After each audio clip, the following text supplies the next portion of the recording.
प्रिय माताएं, आज की हमारी पवित्र कथा है भारत की सेवा और त्याग की देवी रानी अहिल्याबाई होलकर की। इस कथा को यदि एक गर्भवती माँ दिल से सुने तो उसका शिशु केवल बलवान ही नहीं, दयालु और न्याय प्रिय बनेगा।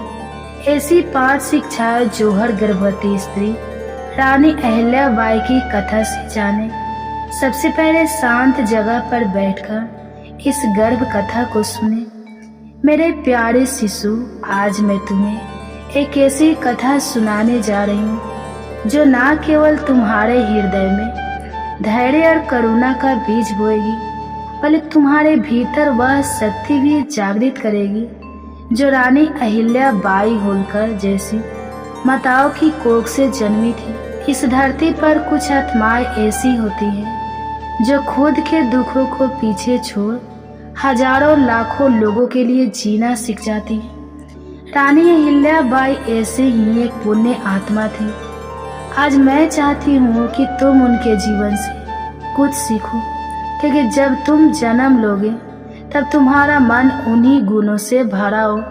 सेवा, त्याग, पराक्रम और गहरी श्रद्धा। अहिल्याबाई किसी राजघराने में नहीं जन्मी थी। ये 13 अगस्त 1725 को महाराष्ट्र के चोरी गांव में एक सामान्य किसान पिता मानकोक शिंदे के घर पैदा हुआ। उनका बचपन पढ़ाई और संस्कारों से भरा था। जब सब लोग कहते थे लड़कियां पढ़ाई नहीं करती, तब उनके पिता ने घर पर ही उन्हें अक्षर ज्ञान करवाया। मेरे प्यारे शिशु, यह बात जान लो, ज्ञान का दीपक चाहे कहीं भी जलाया जाए, वह अंधकार को हर हाल में मिटा देता है। कभी मत समझना कि जन्म तुम्हारी पहचान तय करता है। तुम्हारे कर्म ही तुम्हारी पहचान बनाते हैं। एक दिन मल्हार राव होलकर नामक एक महान पेशवा चोरी गांव आए और देखा कि छोटी सी अहिल्या शिव जी की पूजा कर रही थी और फिर प्रेम से गरीबों को भोजन भी करवा रही थी। मेरे प्रिय शिशु, यह दृश्य केवल पूजा नहीं था, यह करुणा, भक्ति और सेवा का संगम था। इसी गुण से प्रभावित होकर मल्हार राव जी ने अहिल्या का विवाह अपने पुत्र खांडे राव से करवा दिया। इस तरह एक किसान की बेटी राजमहल की रानी बन गई। परंतु रानी बनने का अर्थ केवल मुकुट पहनना नहीं होता, और तो एक तपस्या है। हर पल न्याय करना, हर दुख को अपना बनाना और हर परिस्थिति में विवेक से चलना। अहिल्याबाई ने विवाह के बाद भी अपने संस्कार नहीं छोड़े। वे विनम्र रहीं, सेवा में लगी रहीं और अपने ससुर मल्हार राव के उत्साहन से राज्य का काम काज भी सीखने लगे। मेरे प्रिय शिशु, यही सीखना है जीवन का मर्म। जहाँ भी जाओ, जो भी बनो, अपने भीतर के सेवा भाव को मत खोना। वही तुम्हें सच्चा राजा बनाएगा। चाहे तुम किसी भी स्थान पर हो। एक बार जब उनके पति खांडे राव ने राज्य के धन का गलत उपयोग किया तो अहिल्या ने उनकी वेतन ही रोक दी। कहा, यह राज्य का धन है, जब तक पुराना ऋण नहीं चुकता नई धनराशि नहीं दी जाएगी। मेरे प्रिय शिशु, यह न्याय है, और न्याय वही कर सकता है जिसका हृदय सत्य के साथ हो। कहा जाता है ना, पर जीवन सदा आसान नहीं होता। 1754 में युद्ध के मैदान में उनके पति वीर गति को प्राप्त हो गए।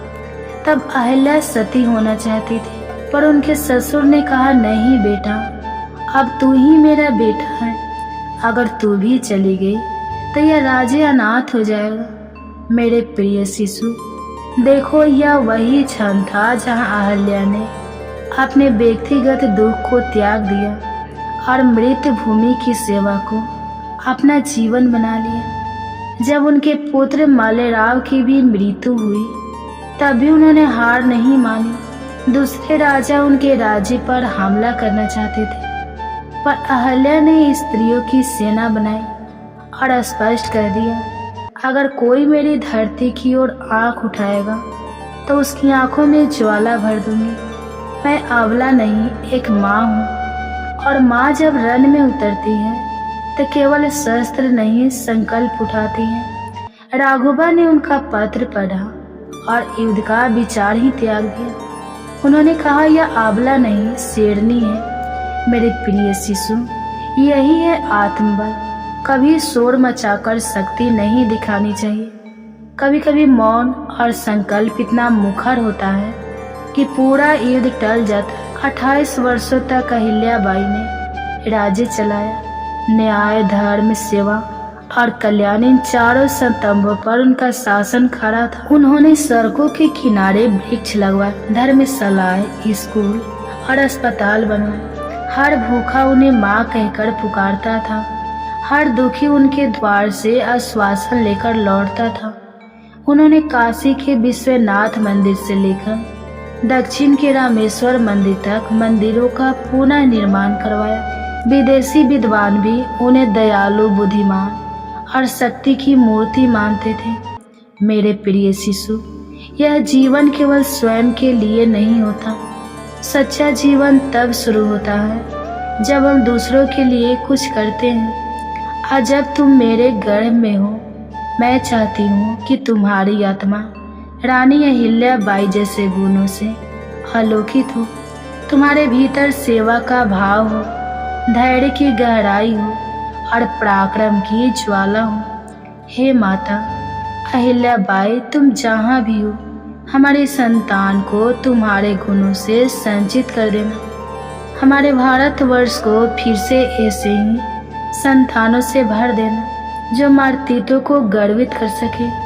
अब 5 शिक्षाएं जो हर गर्भवती स्त्री रानी अहिल्याबाई की कथा से अवश्य जाने।